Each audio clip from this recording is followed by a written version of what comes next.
So you got to ask yourself two questions. Number one, do you want to slay every giant in life, or do you want God to do it for you? He does it too. And so listen, number one, I know this, I got to show up every day. I got to show up every day. I got to give my all. I got to be a servant to people. I got to believe in myself. But also I want to tell you guys a little secret, okay? You can be in hell and not have anxiety, okay? You can have peace and be in hell. Listen, when you're doing something big, something that scares the shit out of everyone else, there's a Bible quote. It says 1 Peter 5:7. It says, cast all your anxieties on God because he cares for you.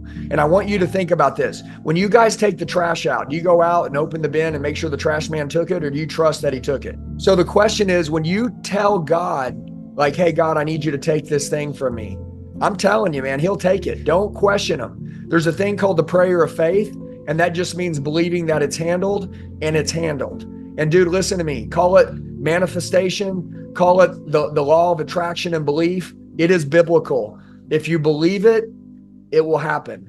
And so I just want to tell you, man, it's like when Jesus walked on water, and then he was like, hey, come on, walk on water. And the guy believed that he could. The second he started to doubt it, he went into the water. I just got to tell you guys, the second part of that sentence is 1 Peter 5:7 was cast all your anxieties on God. The second part says because. Remember this, because the devil is like a roaring lion trying to devour you.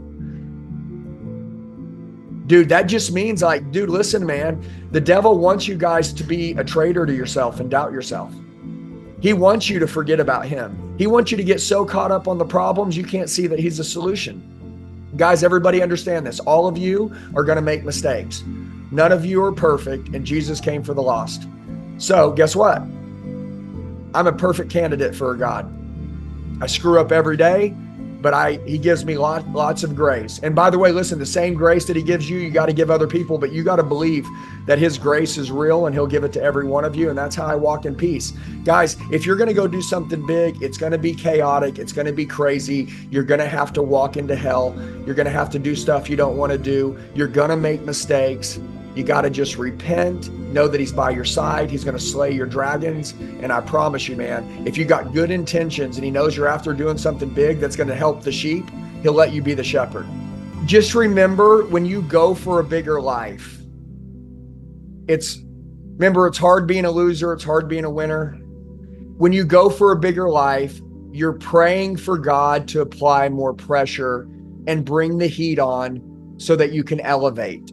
So when you ask for that, when you got to go through hell, like, I prayed for this. I didn't want to stay where I was. Dude, if you want to conquer more land, you're going to have to fight more battles. All right. So are you a warrior? Good. This was just a part of the journey. Everybody understand this, man. You got to stay grateful. Listen, everybody, another word for grateful is perspective.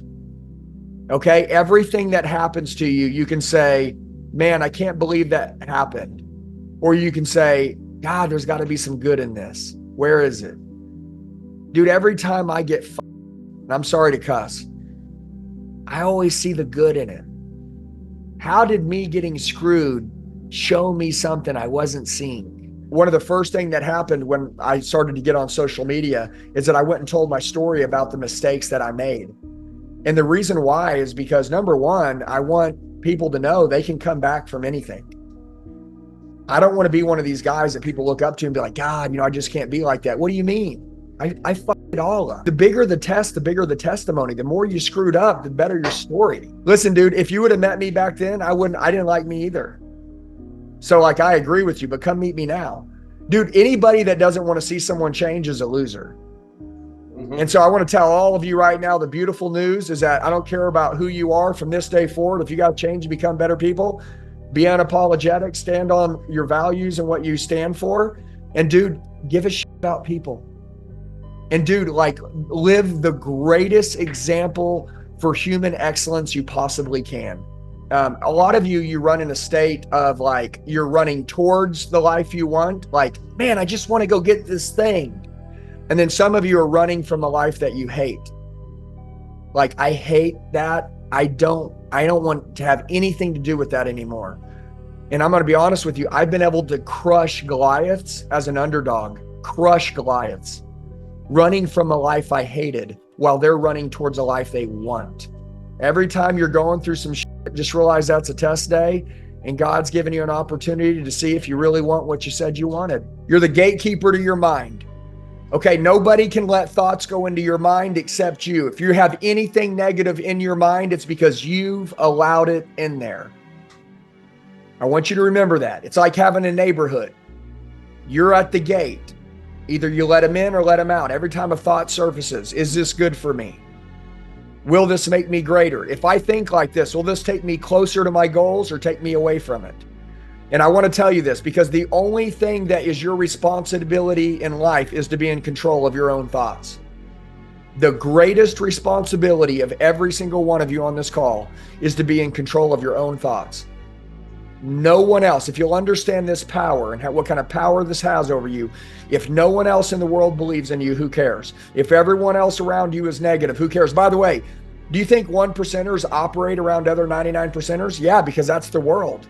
I can't just go, I'm not going to be around anybody but 1%ers. I wouldn't have any customers. I wouldn't have anyone to do life around. Listen to me. If you work in a company, don't expect them all to be 1%ers. You got to stay one.